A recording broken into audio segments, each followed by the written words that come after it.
Are you not entertained? Is this not why you are here?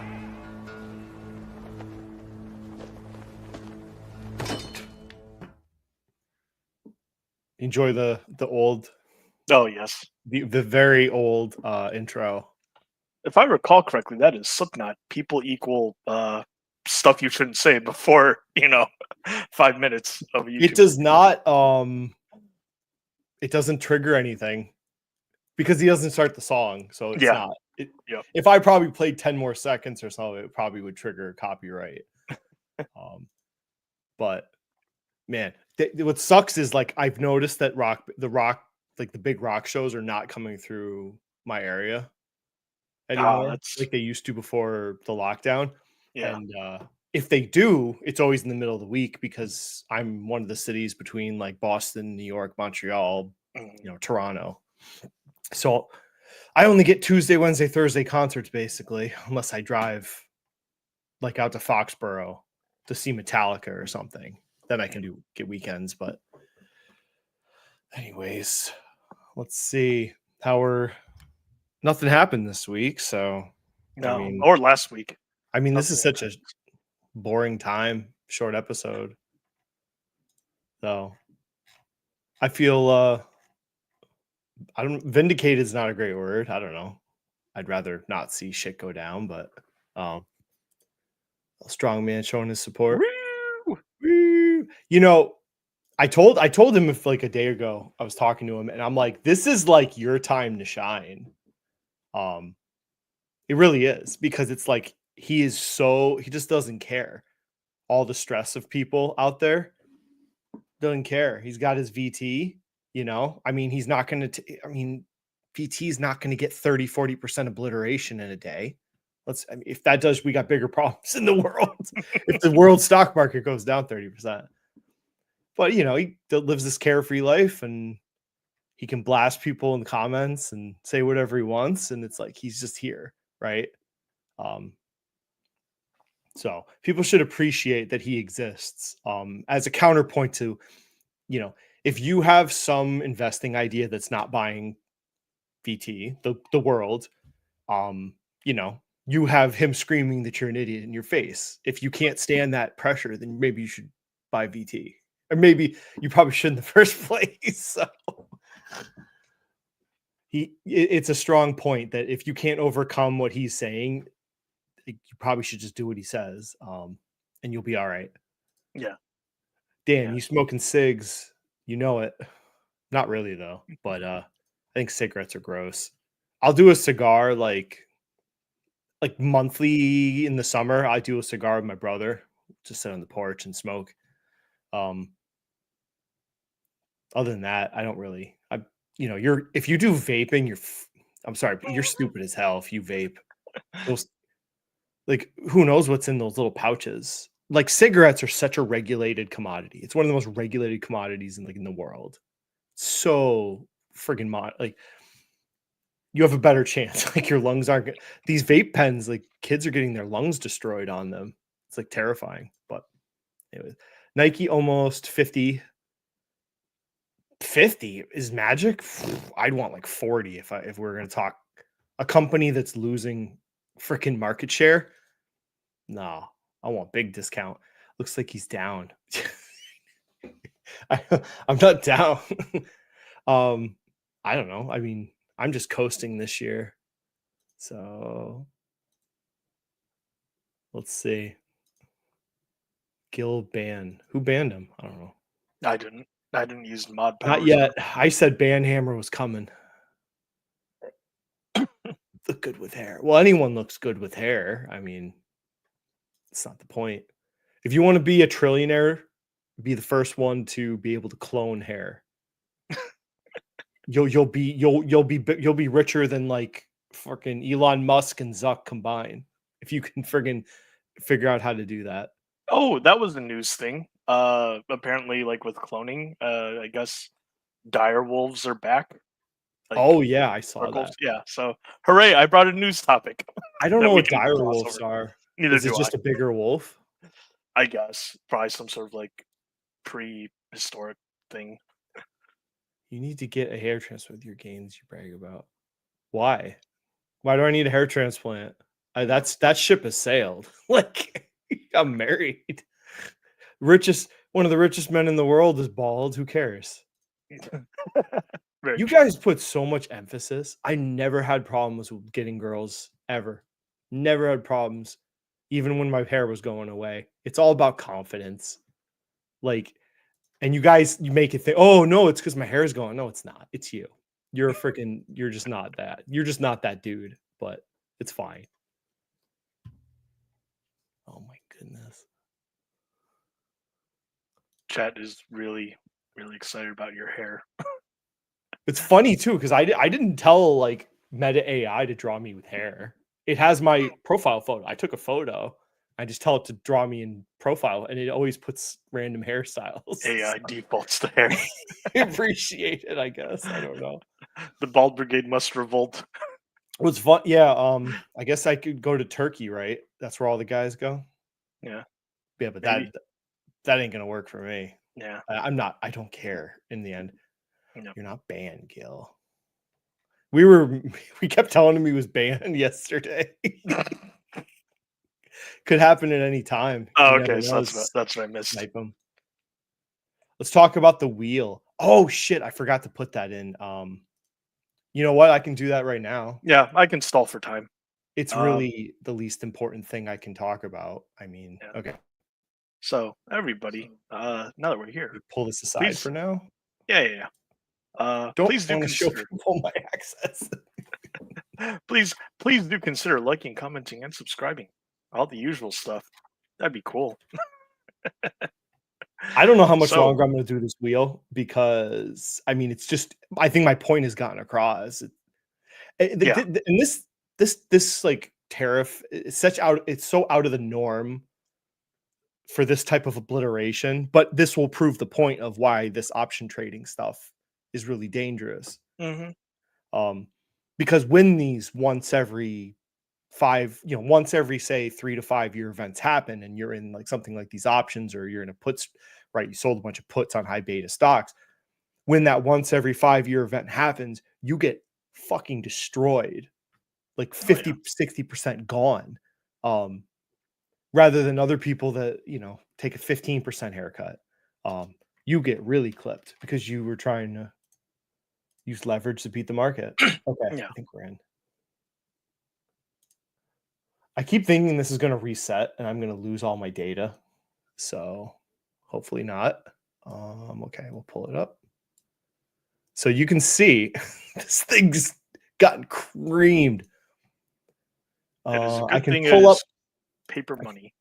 Yeah. A paper account. I really encourage anybody, if you think you're going to run a wheel when you're retired, okay, go open a paper account and do it for a whole year. See if you're the man. See what happens. And then you can judge if you want to do this. Do you even get the yield of, compared to other things that provide yield? I can show my spreadsheet in a minute. But so as we know, it was like the perfect storm. I was telling Russ about this when he interviewed me, but before the tariff announcement, like the VIX had kind of calmed down.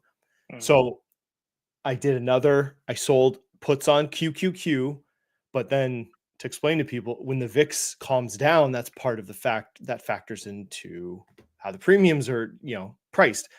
So with a lower VIX, if I kept the same delta, which I was doing a 0.3 delta. So if I keep the delta, my gap between what the stock is trading at, right? And then how much space I have before I get in the money shrinks. So your protection shrinks when the VIX is down because the volatility expectation of the markets is going down. So of course they're not going to give you as much, let's go wiggle room with these options for the same premium. So that I bought those, and then what happened to the tariffs, and it just was obliterated. Like the whole thing. Then this was when the Mexico-China or Mexico-Canada tariffs, not the current ones. That's when it started this ball rolling. But yeah, that was like $30,000, or I think that was $17,000 it would have lost if I had actually used real money on that one. Then I did another put sale not put sale, calls. Then I just switched to calls.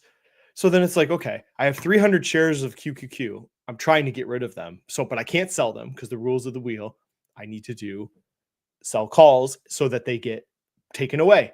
So I did a little more aggressive. I did a 0.4 delta, right? So it's a little closer. So now it's like I got something closer because I want to get rid of the shares. But here's it's all about timing with the wheel, because while the call options are out there, QQQ can just raise in value, right? And I mean, you're adding timing, and then you have these 300 shares that I had that are just sitting there, and the market could fall again. I can't sell them because this is a covered strategy. So I had these 2-week covered call contracts. Now I can't sell my QQQ shares. I'm stuck holding them no matter what happens.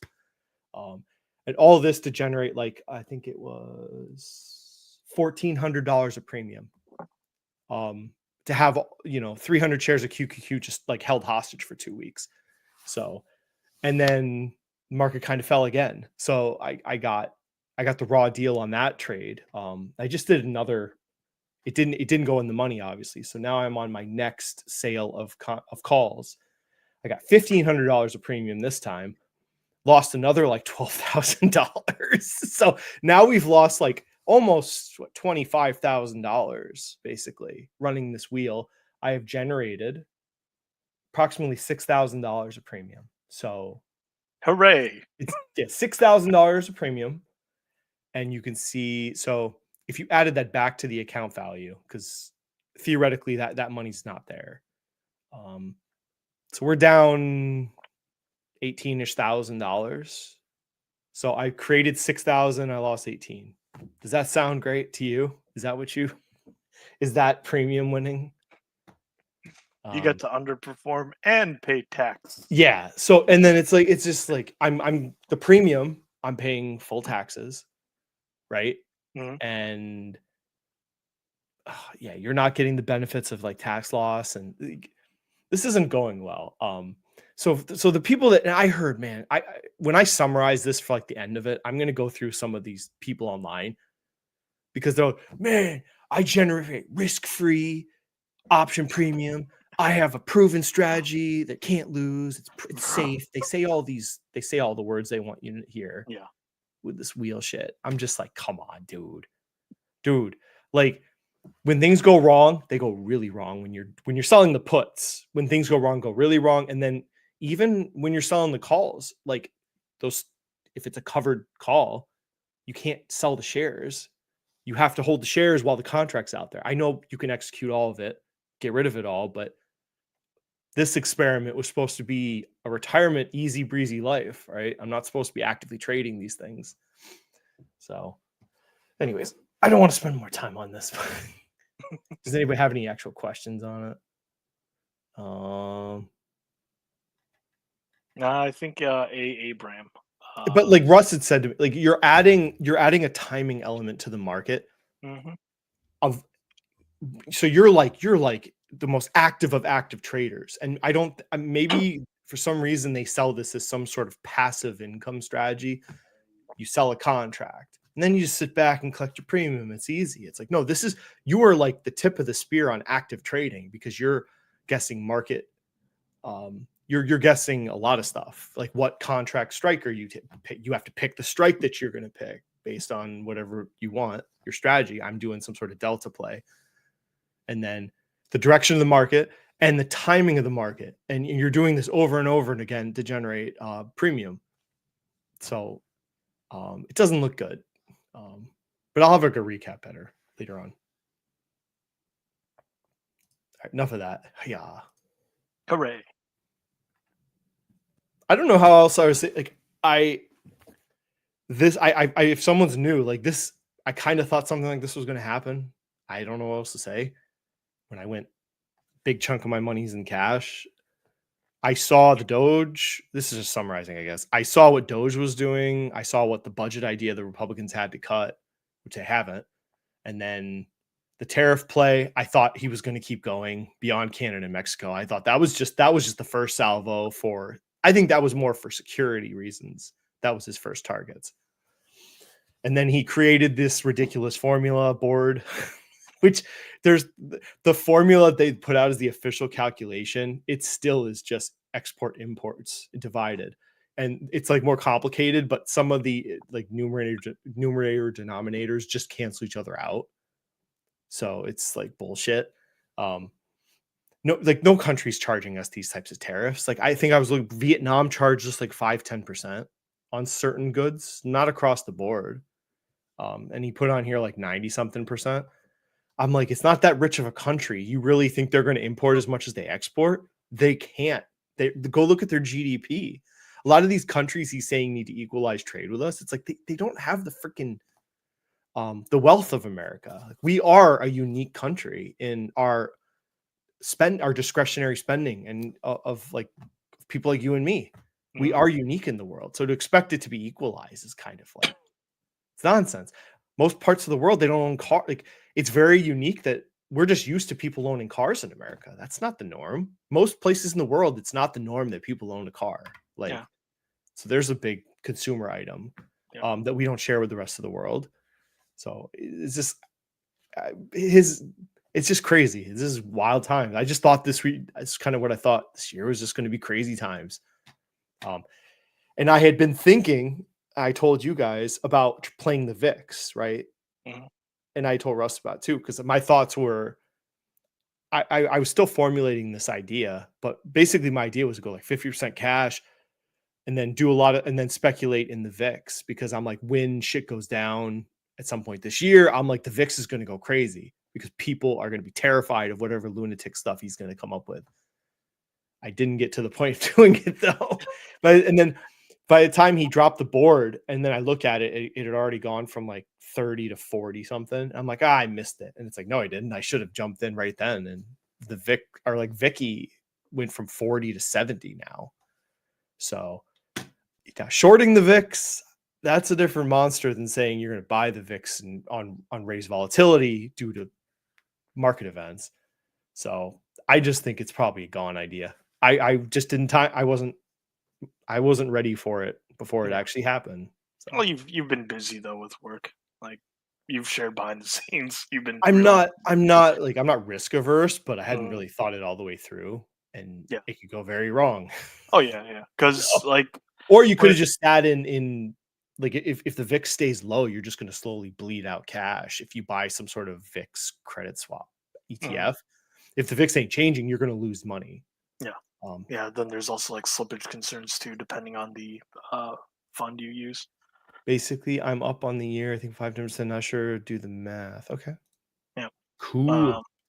Because like there are two statements that are generally true with any sort of like volatility profile, and that would be volatility does tend to mean revert over a long enough time frame, but also that volatility can cluster. And we've seen that, it shows signs of mean reversion, then it's like, nope, back up to like, 50 plus range we go. And so it's tough. So here we are now. So here's the current state of the world, as far as I can tell, unless he tweets different. This is where we are right now. 10%. So as I'm sure people knew, there's basically two different two different things are working at the same time. There's this universal tariff idea, and the universal tariff, I think, is kind of twofold. He's trying to get companies to come to America, and he's also he would like to, with the help of Congress, I think he'd love to replace a lot of what income tax does with tariffs. A lot of this is beyond his powers. He'd have to have Congress buy-in. So, but he would love to do this. I think he really would think that he can replace income taxes with tariffs. I just have my doubts that you can get that done, and you got 2 years before midterms. If the Democrats take back the House, then that idea is dead. So then there's the other idea, the reciprocal retaliatory tariffs. That's the big number. That was the bigger numbers. And he had said stuff about trade imbalance. So it was not only, it just was this mishmash of ideas. It's like people are like, their administration's like, they had like 4 different people saying kind of various different ideas that well, they want to get rid of tariffs in other countries, and tariffs are wipe the slate clean of tariffs. Then it became, well, there's a trade imbalance, so you got to buy as much shit as we export to you, and quite a mess of signaling.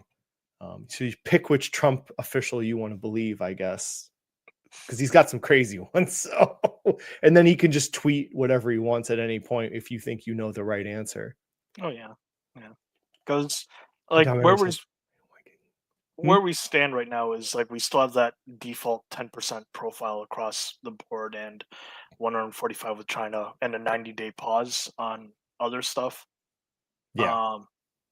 Like, I mean, if you want to believe there's a world that exists where there's no tariffs, I'm not there with you for people watching, because you're going to, well, he's going to strike deals with all these countries in the next 90 days. And then he's going to tweet that all tariffs are gone. I don't agree with you. I mean, none of us will know until it happens. He could extend the tariff deadline 90 more days. And then it's going to be like Labor Day, and we're still talking about this nonsense. There might be no end to this. Like, people think there's going to be some end point where, like, where does this go? It's like, maybe it goes nowhere. Maybe this is just a big clusterfuck all year. And you're just like, the market's just kangarooing this year, which is what I think is just going to happen. It's just going to go up and down, up and down, up and down. I really see that. Yeah, talking about selling options.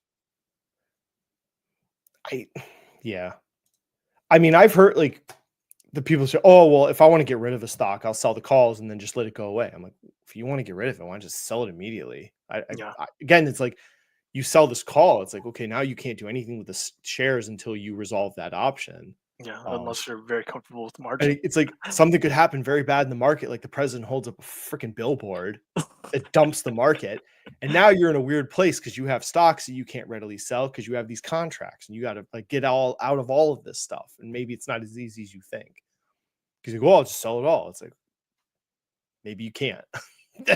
You're in bigger trouble than someone just has shares. Yeah. What do you think the next big news piece will be that moves the market? Maybe the China deal? Dude, like, you have the two most powerful, I mean, this is wild times. The two biggest economic powers of the world are in a war. Like, this is a war. Like, this is no different to me than the Cold War. It really is. I mean, that was a clash of two economic military powers that were pushing two different, agendas. This isn't that much different to me.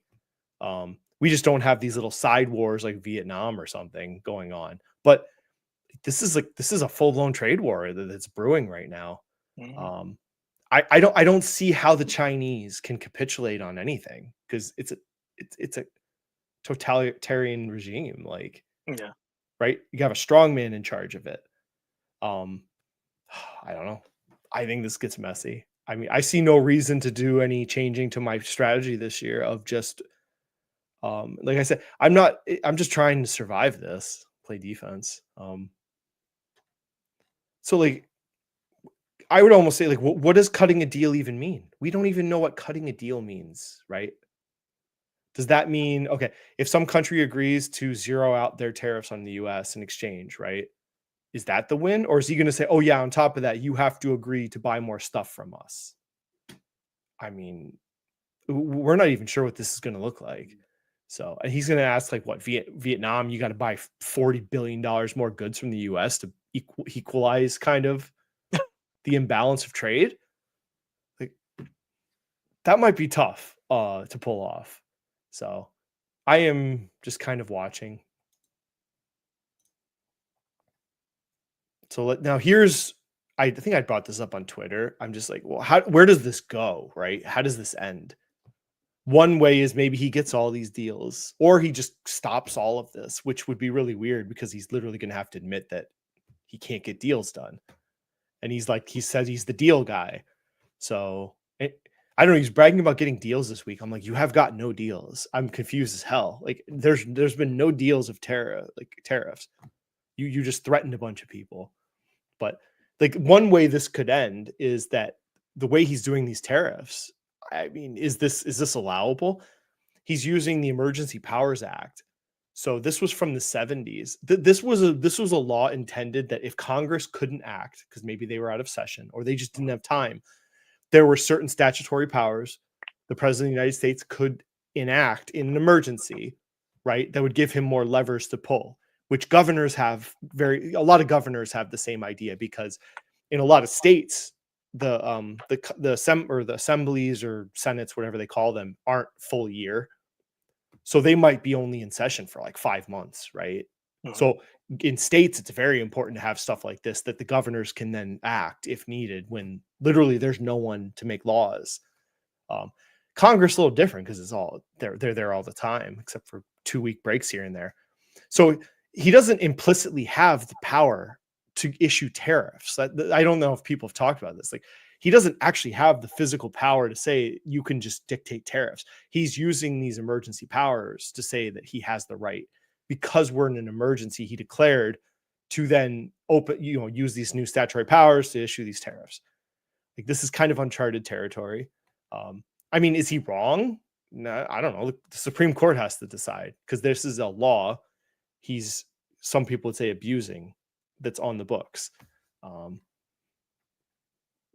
So like this is like a law firm. Like, does the International Emergency Powers Act authorize tariffs? And she's like, probably not.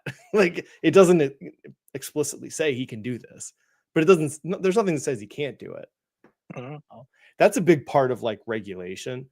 I've dealt with this because I'm a government auditor. We get asked questions about grants, and it'll be like someone will be like, "Can we spend the money in a certain way?" And we have like big discussions because we'll be like, well, it doesn't say they can use it that way, but it doesn't say they can't use that money that way. And we'll have these huge discussions with like lots of different offices and legal because we're like, is the fact that it's not written that they can use that funding, is that an allowable expense because it's not implicitly stated like in the law or the regulation that they can spend it that way. But then there's nothing that says they can't. Like, these are big questions in law. You can't cover every scenario. This is why the courts step in. Yeah. This is what the courts are for. They've thresh that middle. The law, the regulation, and then there's like these questions that come up. So then it's like, have presidents misused these emergency powers in the past? And then this is not the first time president has used emergency declarations to push policy goals despite the lack of a sudden crisis. Because like, who decides what a crisis or an emergency is? That's a part of what's going on. And he did issue a executive order about this. Could the court stop him? It's possible. I mean, really, the federal courts are not going to stop him. It's the Supreme Court. The federal judge is not going to do an injunction on this. I think that'd be nuts. So this is a question for the Supreme Court. This is how our government works. I mean, there's a law written, a president is executing it. Maybe he's not doing it the right way, and then the courts step in and make a decision. Let's see. So that's that article. So here's the actual executive order. It came out April 2nd. People can go read it. So he declared national emergency. So that allowed him the powers to do these tariffs. So one way this can end is that Supreme Court can rule that that this is wrong. Another way is that Congress could pass a law and eliminate the National Emergencies Act altogether and then override his veto. How likely is that? I don't know. We'll see. If we got into a recession, maybe, I guess. So this is all his justification. You can go read this yourself of why he's saying we're in an emergency. And again, like you think, oh, this isn't an emergency. Like, well, who's the arbiter of what is and is not an emergency in the United States? So it's not you or me. Mm-hmm. So here we are, trade war. What is it good for? I mean, we got jokes. That's all we got for people. I don't have that's an pretty answer much for it. this. Yeah. Freaking knows. Way above my pay grade. The issue is the administration moving so fast, they're so citing they want to worse, so the courts can catch up. Yeah, I mean, he can move faster than the courts. Yeah. Mm-hmm. And then there's a whole process to get to the Supreme Court. He does an executive action in 2 days. Mm-hmm. He starts enacting it. Some lawsuit has to come to a federal judge, and then that can then get pushed to the Supreme Court, but it's going to take time. I mean, he can just move faster than the other branches. Congress is doing nothing. So they're moving literally nothing. Yeah, that's just me commenting with others. Well, Gil's Like- left. Chaos Warriors out of the picture, I guess. So here's kind of a timeline. We were heading this direction. I mean, it was kind of obvious. Oh yeah. So here's some of the, let's see, Liberation Day, right? 34%. China responded with the exact same. Trump went to another 50%. And China countermeasures escalated tariffs 84%. And then US goods and Trump 104% duty takes effect. Then he did 90-day pause, except he increased it again. And then he did it again. So here we are today. So we were thinking like, so now it's like, okay, who's screwed with this China tariffs? It's like the obvious companies. Apple is Apple probably top and list. Apple. Yeah. It's like, I mean, this will be interesting to see, like what Tim Cook. I mean, you have arguably the best guy for the job, I guess, and they have a very. I was thinking too. I'm like, I bet you that I wish they could take back some of those shares that they bought when it was like at all-time highs last year. Oh and yeah, they were still buying shares back. Mm-hmm. And I think I was thinking to myself, I'm like, should they really be buying shares at that valuation? Like, is that the best thing you should do with that money right now? I bet they'd like to have some of that money right now back from buying the shares at like $200 something. So I mean, we'll see what Apple does, right? What is Apple going to do? Can they move their whole operation out of China? Kind of doubtful, honestly. Not anytime soon.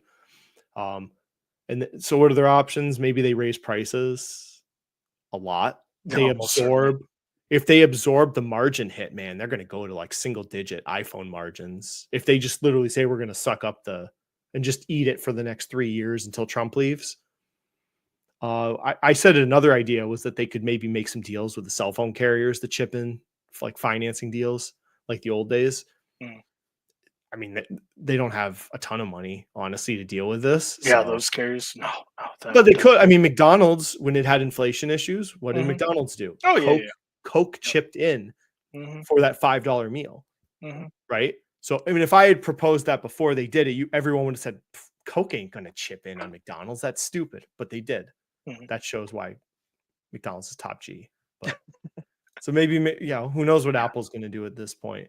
Some mixture of all those options. But I think the market's showing, I guess, the stock's not been obliterated yet. So I think people are saying, well, they have the free cash flow and they got Tim Cook, and we'll see what happens with these scatterbrain tariffs. So who else is going to get clipped in this tariff war? Good old Nike. Oh yeah. Maybe you shouldn't buy Nike, dividend dude. Maybe you shouldn't have bought Nike before a freaking trade war between China and the United States that, if you look at the timeline, was coming for a while now. So just maybe, but he's not the only one. There's another guy that was really loud this week that bought Nike. Oh, is Segway? Well, I'll bring him up soon because we can't ignore Bill Ackman this week. No, what a fucking crybaby! Oh my! I didn't dislike him, but now I'm with Fuhat now. He's a pain in the ass, because my guy was always Peter Lynch. I didn't know a ton about him. Good old Attack. So we'll see. I mean, you can say all sorts of things about these China tariffs. I mean, he could end them tomorrow and say he cut a deal. I don't know what kind of deal you think he's going to cut with the Chinese, man. I think they were very harsh on the timeline. You can see every time he did a tariff, they retaliated immediately. There was no thought. I heard the Europeans were considering retaliating, but they didn't get to that point. China was like, no. As soon as those tariffs were, they were like, we're not playing these games. Yeah. So, and I saw people online speculating that they were going to start dumping treasuries because they hold a bunch of treasuries. You saw rates start spiking. It's like, oh, maybe they are dumping debt. I don't know what's going on here, but anyways. So, speaking of Apple, did you know they did this? I did know. Oh yeah. I saw memes about this. So they flew in freaking shitloads of phones before the tariffs were going to take effect. So the hurt on Apple might not be right away. So because they won't show up. If they flew in a ton of these phones, and then you've got the, obviously it might be the fall until this really hurts their financials of Apple. So if they go on a little bit of a run on some random economic news, maybe it's a good opportunity to, go the other way on them. I don't think I want to short the most successful phone company in the world. I'll pass. So, and then this was kind of ridiculous. Like, this is at the heart of what Trump's trying to do, though. It's like, I mean, apparently he really thinks that we can get manufacturing back to the United States. And we gave up on it, right? NAFTA. Like, NAFTA screwed the manufacturing of America, because now it was easy to move production to Canada and Mexico, and then obviously also China. So we did this to ourselves over the last like 30, 40 years. Mm-hmm. But I just like, I'm like, do we really need to manufacture iPhones in America? I don't, like, is that the path to success? I thought we were going to be building out AI infrastructure and be the AI the leaders in AI in the world, right? Yeah, that's what we were gearing towards the last 2 years. And now we're talking about building iPhones and socks and fucking t-shirts in the United States and broomsticks. I just think it's kind of absurd to think that this is coming back. Yeah, because and even then though, if it comes back, it may not necessarily come back the same way that people all think. Like, the manufacturing or industrial techniques that are out there are not just the same things of like usual suspect. Oh, it's the 1920s and we have an assembly line. Whoa, how revolutionary. Like, there's more to it than that these days. I mean, there is high-tech manufacturing in the United States. Oh, for sure. I thought, okay, if you want to focus on bringing manufacturing back, okay, fine. But like the high-tech manufacturing, like, we're helping the federal government, and New York was funding Micron coming to New York.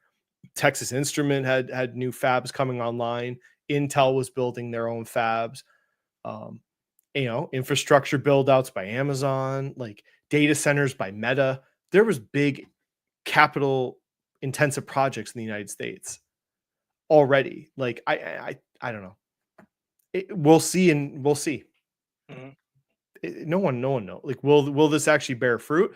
Because then it's like, well, what's the company's reactions, right? They could just decide we're going to batten up the hatches and we're just going to survive Trump for 3 years until he's gone. Because they're going to look at it like, okay, do we really want to build a $20 billion, facility in the United States? And our profits are going to go down because now everything's going to be more expensive to build in the United States of certain products. We don't know yet, because we haven't even had earnings season yet to hear from these people, which is coming very soon. Mm-hmm. And we'll see. I'm not so concerned about what the CEOs and stuff will say. I want to see what the guidance numbers are going to be, because what if we find out like a huge chunk of like the S&P 500 companies just pull guidance for the rest of the year? Oh God. But it's coming. How much? So I thought this was a cool chart. Mm-hmm. Trade with China. I thought it was kind of neat. Just show the explosive difference from each. But we are exporting more stuff to that country, which I think is kind of interesting. It has grown. So, our exports have grown to China, just not nearly what theirs are. Yeah. So this is what you're dealing with. And we will see, like, how fast do you think you can, okay, all the US companies, you got to go to like Vietnam or India. Get out of China. Okay. You can see this has been building up for a while now. So we'll see. There's no easy answers to this stuff. I mean, people could tell you, I mean, you can just guess, but I'll be interested to see. So we got tomorrow. Yep. EOG. Oh, yeah. Jamie Dimon. He moves the needle. He had better freaking say something. And then you got Larry Fink also. Mm-hmm. Nobody cares about Wells Fargo. Who else? So we got all the financials on tap. Yeah. As usual. I'm not really interested in any of these. Yeah, usual suspects. So this will be That'll be a big one next week. Taiwan semi. Mm-hmm. United Health will be interesting comments too. Yep. Netflix is just chilling and vibing. They're like, tariffs? What tariffs? They already blocked It us. got hurt too, and it's like It did. this literally doesn't affect them. Yeah. I mean, That one like was a head scratcher. except you could argue like discretionary spending in a recessionary environment. Mm-hmm. But I don't know. But yeah, That's you're stretching it to say that they were gonna like get blasted somehow. Tesla, Team Elon. I wonder what they'll do. Did you buy more Nvidia or let it still win? No, I didn't buy more. I wish I had noticed. I was so fixated on a few stocks. I was only like this whole week, I'm like, all right, things are going downhill. I'm like, I'm only going to focus on like 4 companies and just decide if I want to buy. I didn't even notice Nvidia got down in the 80s. I was like, man, that would have been tempting if I had seen that. But I mean, Nvidia is right in the heart of this Chinese dilemma too, because they have sales to China, pretty significant number, both legally and illegally through Taiwan or Singapore, wink, wink. So, but I mean, I'm going to keep my Nvidia shares forever at this point because I think they're going to be the ones to win the robotics war, not Tesla. Yeah, that's the other big lever. I'll just be looking to accumulate, Nvidia shares in the next, 10 years. Yeah. Unless Jensen Huang like retires, then I would friggin' bail on that so fast. Who else we got? Verizon, nobody cares. Boeing. Yeah. I did not add to my Boeing. So I still am at like a 170, 168 something cost basis. I mean, even if there's a tariff environment, I think they'll do carve outs. I know they said they wouldn't do carve outs for companies, but then they also started saying positive things about specific companies like Google. So it's like, okay, you're not going to do carve outs, but randomly you just talk about specific companies. So it's all fluid. I don't believe anything they say, but you're not going to let Boeing freaking. They will protect Boeing, I think, to some degree. So it was really interesting when it got down to like 130s. I was like, I was kind of pounding the table. I'm like, if you didn't have it already, that's an interesting price. And if they accelerate, if they get the production lifts increased 38, maybe they get pushed up to 45, 50. They have the backlog, man. If they got pushed up to like 50 planes a month, you're gonna crush that return. Any others stand out? Your big Apple, boys, of course. Alphabet. Apple, Microsoft. That's not my bag. Yeah, they move the needle. Caterpillar, there's my boy. Be interested to see what Caterpillar says. Caterpillar in bad times, that's one you want to pay attention to is Caterpillar. They are worldwide. They sell everywhere. So if you're concerned about the economy, they're the ones that'll tell you first if things are going bad. That's not my Aon. Nope. That one is Exxon. Yep. Verona, no. Okay, this is end of month. 3M. No. Advanced Money Destroyer. Someone asked me if I still own it. It's like I thought like I sold it at 120 when Nash convinced me I should buy Nvidia. So I don't know. I don't know if it's investable at this point because she just diluted the living hell out of the investors. I think they said there was like a $1.5 billion dilution. And I don't think they even had a specific reason why they did it. Just to like have money. It's like I don't know if AMD is even investable at this point. I'd want to see like 50, $60 a share again, like it was a few years ago. Yep. Amazon, Meta, they moved the needle. Amazon was interesting at 170. I didn't add, but some people did, and I was like, good for you. I don't see how you go wrong with that. Like, could it go down a little more now? I mean, yeah. I mean, how much of their sales are Chinese products, right? And all the resellers that buy stuff from China and then they resell it for Amazon. I mean, yeah, they're very exposed like Apple. They got other levers they can pull though. So that, I mean, on dips, that's interesting too. Who else we got? That's really it. I mean, we're at the start. McDonald's. McDonald's. I loved it when the tariff news first came out. McDonald's just skyrocketed. which was hilarious. It went from 300 to like 320 as soon as the tariff, because everyone fled to it. So the people are like, why do you still own this? I'm like, listen, I own the company that everyone runs to when they're scared shitless. All right. There's value in that. There's value in that. You could not replicate McDonald's business model today. You couldn't. I don't care how much money you have. You could not replicate their business model. The closest company that maybe could replicate it is like Chick-fil-A at this point. But we're not They getting don't have the international footprint though. No. Yeah, best of luck, Chick-fil-A. I know. I just learned though, McDonald's did get passed as the largest restaurant in the world by a bubble tea company. Has more stores than them now. So a tear goes down my eye. All right, that's far on that. Yeah. Man, I gotta speed up. We're almost at an hour. Jesus. Caterpillar. They don't break it down necessarily international sales. You'd have to dive into their. I did buy some though at 270. So nothing to highlight. I mean, they have earnings at the end of the month, so this is like January. Yeah. But to tell people, like, they're already in the United States. They're not so exposed to tariffs as much as you think, because they build stuff where they sell it, because it's fucking giant bulldozers. You're not going to build a bulldozer in Illinois and then ship it to like Germany. Yeah, for the most part, you try not to. They have like major productions in Germany, the United States, China. So, and then dealers everywhere. So they're not as exposed to this, but we'll see what they say at the end of the month. But this is I think people should have like, if you're not sure about where the economy's going, think we're in a recession, you should have like a list of stocks that you're confident will do well.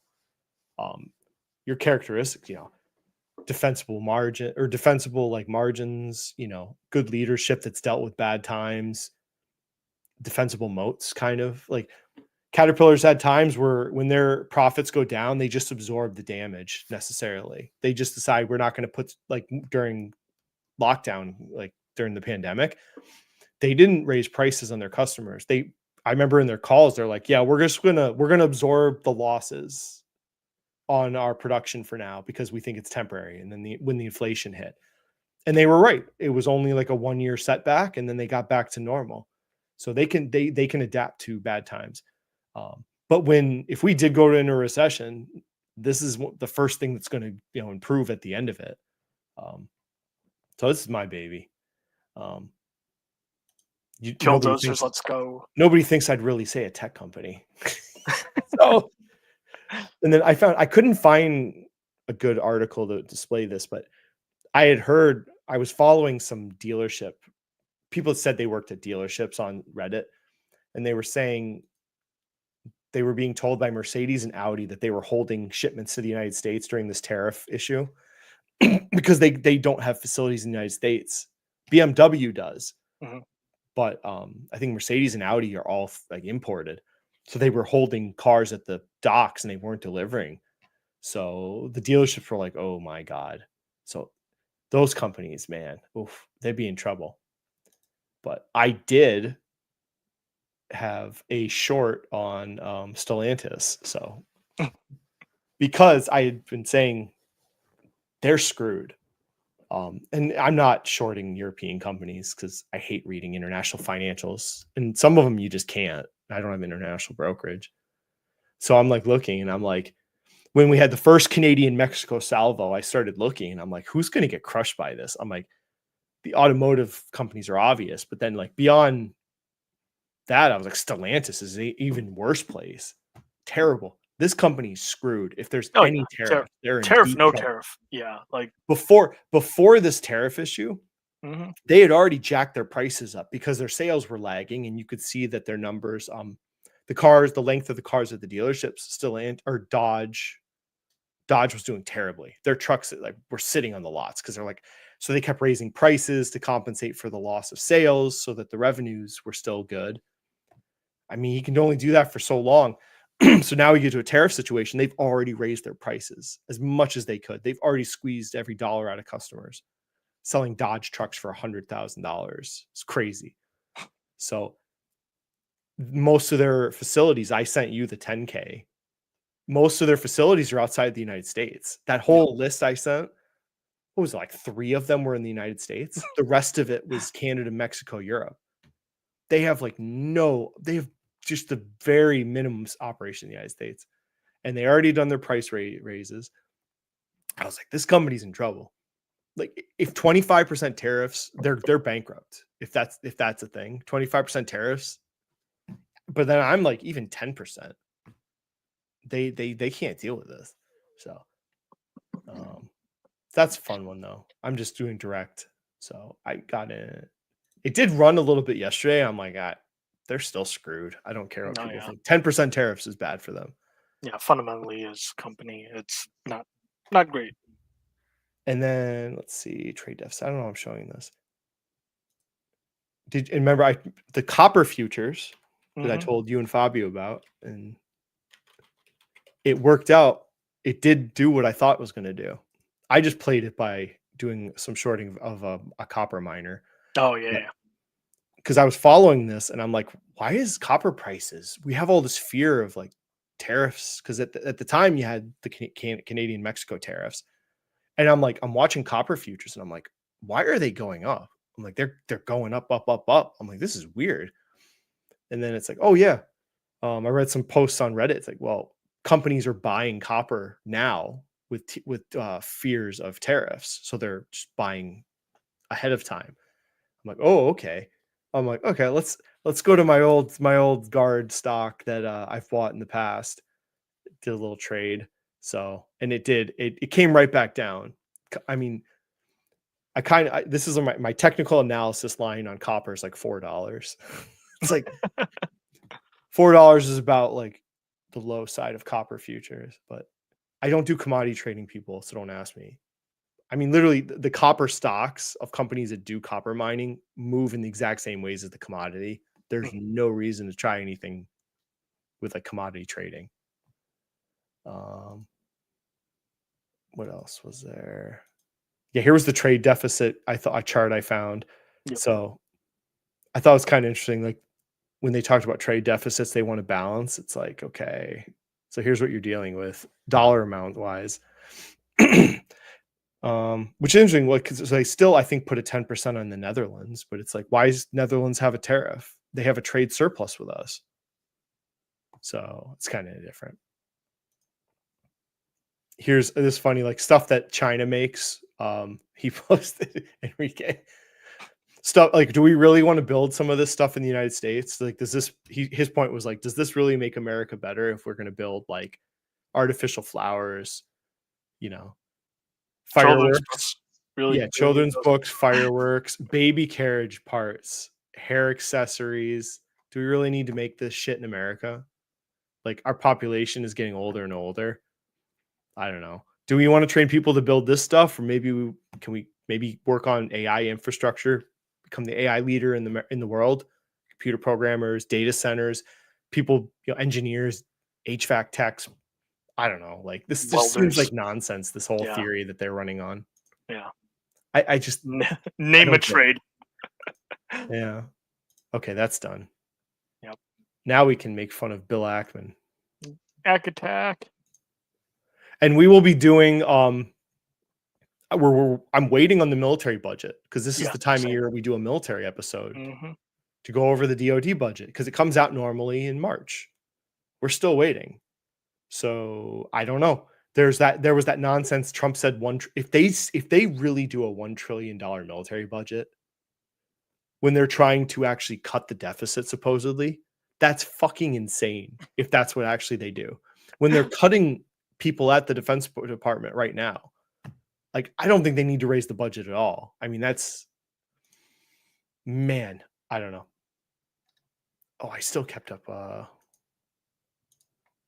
gotta stop leaving comments up.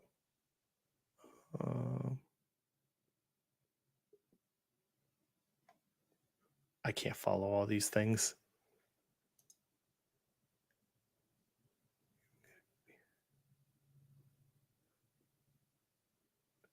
I mean, what's the difference between 30 and 50%? It's kind of not that big a difference. He really cares about my money more than his own, I think. I don't know. I don't know. So, anyways, back to Bill Ackman. Attack. So let's pull this up first, because maybe we should start with this point. Bill had a bad week. Bill had a really bad week.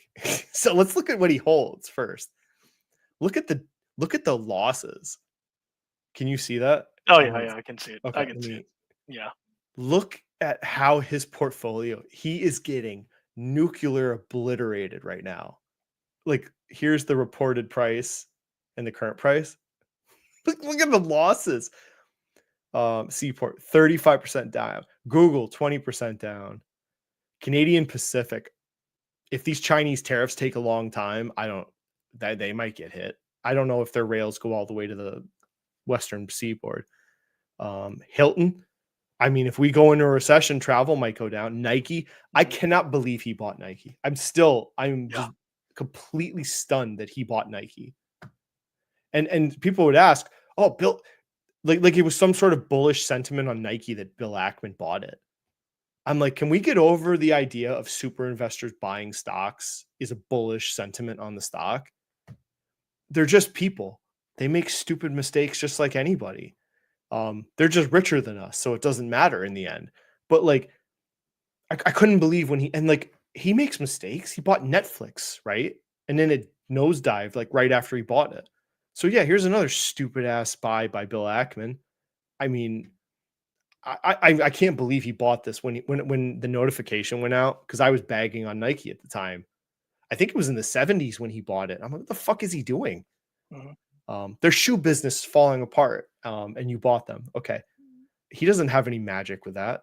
So what else? Chipotle. I'm not gonna. I mean, yeah, it's fine. It's fine. Yeah, I don't feel like bonking anyone over that. So his portfolio is just destruction. And then he was retaliating. Oh man, we got to go down to the old comments. I have an Ackman story that I got from a podcast later on. Go ahead. If you want. Do you recall the time where Ackman went activist on Macy's? No. Okay, so yeah, story time. A brief story, hopefully brief. Ackman, big powerful guy, well connected. Goes activist on Macy's. Now his plan was one of the key people for how Apple stores are like designed to look all like futuristic and neato. He was able to get him on board.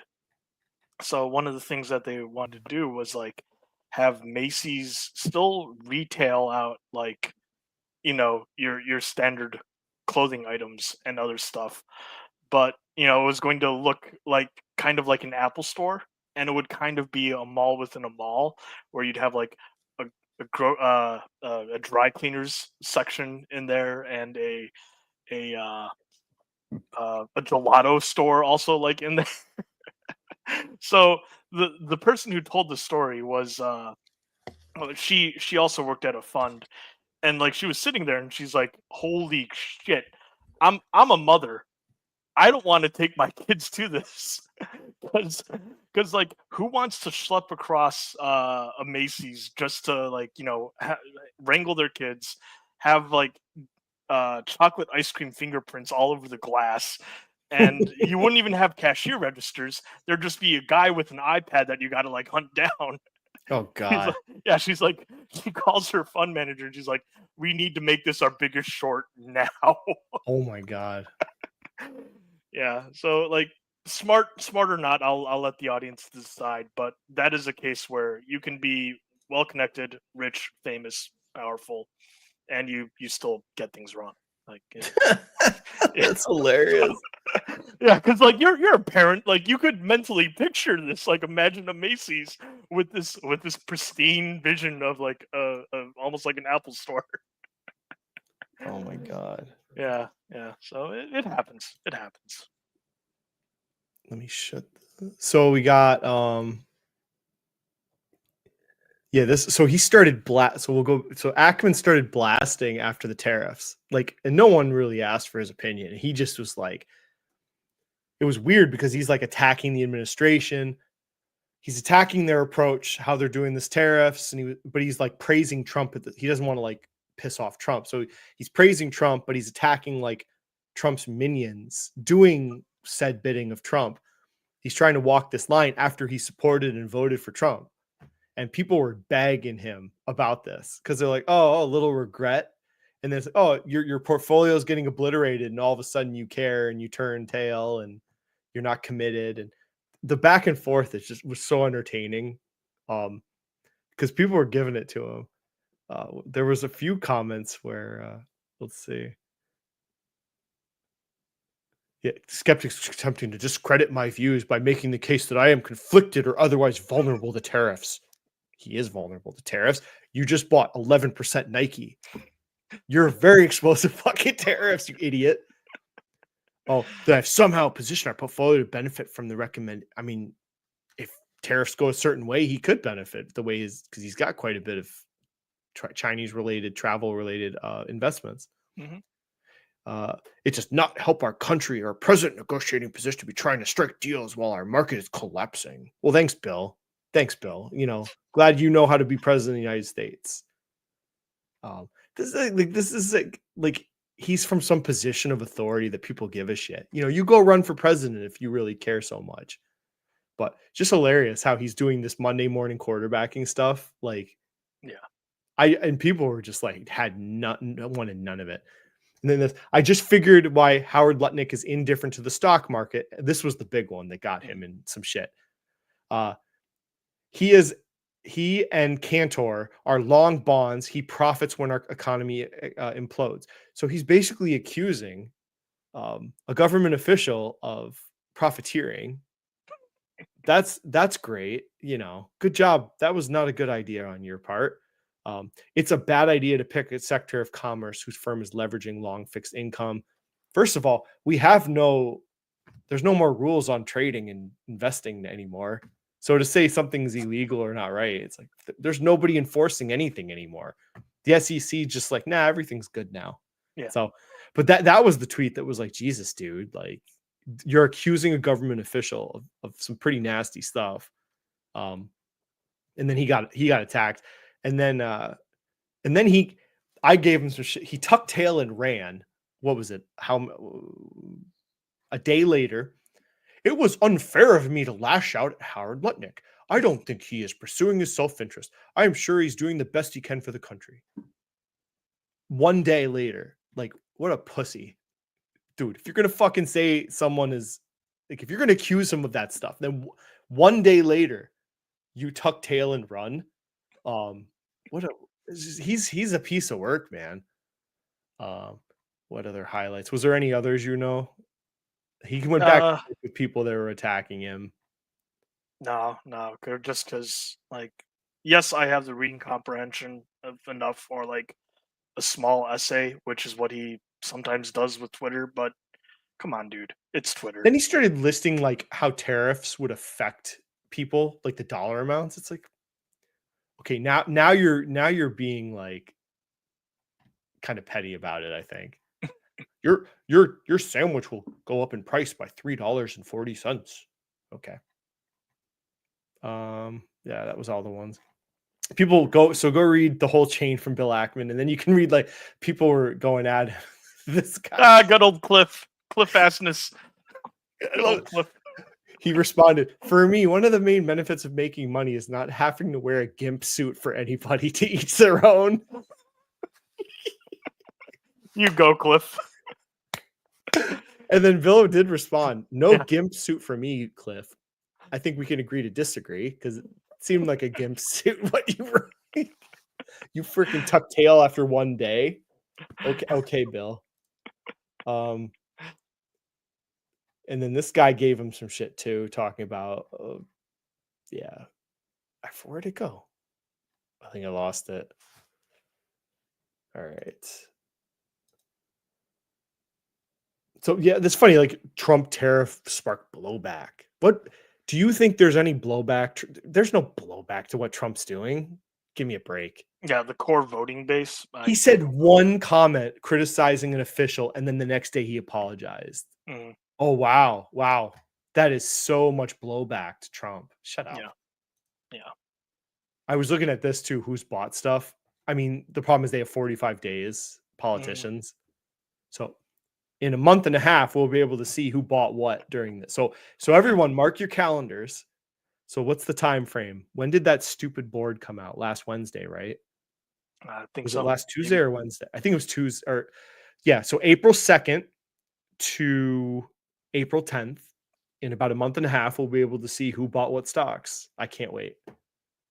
Because I think we're going to be surprised that some of these politicians have bought stuff in this time frame. Come on, Pelosi. Apparently, I don't know how they got this already, because this wasn't in the filings. Unusual Whales is saying that Marjorie Taylor Greene went on quite the buying spree during this tariffs. No. An interesting pick she made. Companies that would be hurt by this tariff war, but then would do well if the tariff war went away. Amazon, Caterpillar, not so much. Let's see. Lulu, maybe? Lamb Research, Chinese exposure, Lulu, luxury items, Nike for Nike. sure. Yep. There's a trend in what she's buying. I mean, railroads, trucking companies.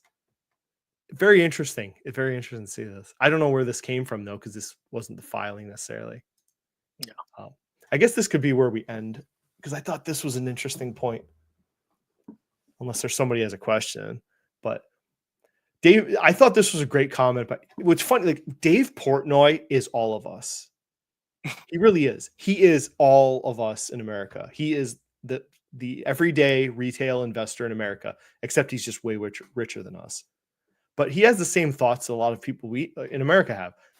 So he posted this last week. I have a dumb question to Bitcoin crypto people. If the point of Bitcoin is to be independent of the US dollar and non-regulated, why does it basically trade exactly like US stocks? Market up, Bitcoin up, market down, Bitcoin down. And then all the big players responded because Dave's pretty Dave's big. So, but then you look here. Okay, here is, I mean, he's right. Here's this year to date, QQQ, SPY, and Bitcoin. I mean, can you tell that if I covered them, would you know which one is which? I mean, they moved all about the same.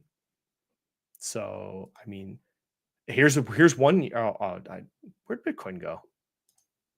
Okay, but anyways, to show the point, it was like they do kind of move together.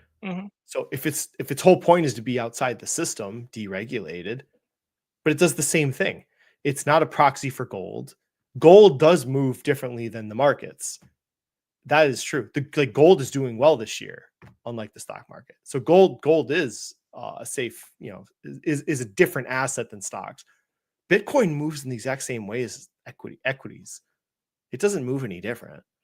So, and Michael Saylor had to say his, of course, his Ponzi scheme nonsense. Whatever. So, are you buying triple leverage Bitcoin ETF? Hell no. Let's go. No, I have no interest. Again, do I have to put this disclaimer? If you want to buy Bitcoin, I'm fine. Cool. I have no complaints about that. But if you're buying MicroStrategy, Misty, a double leverage Bitcoin ETF, I think you're an idiot. And you're probably just an options junkie. You're not really a crypto person. You're just pretending you are. He's talking about Bill. He pissed off a lot of people with his ADP campaign. Never had a real job other than the one his daddy gave him. He thinks he can dictate industry vets how to run their businesses.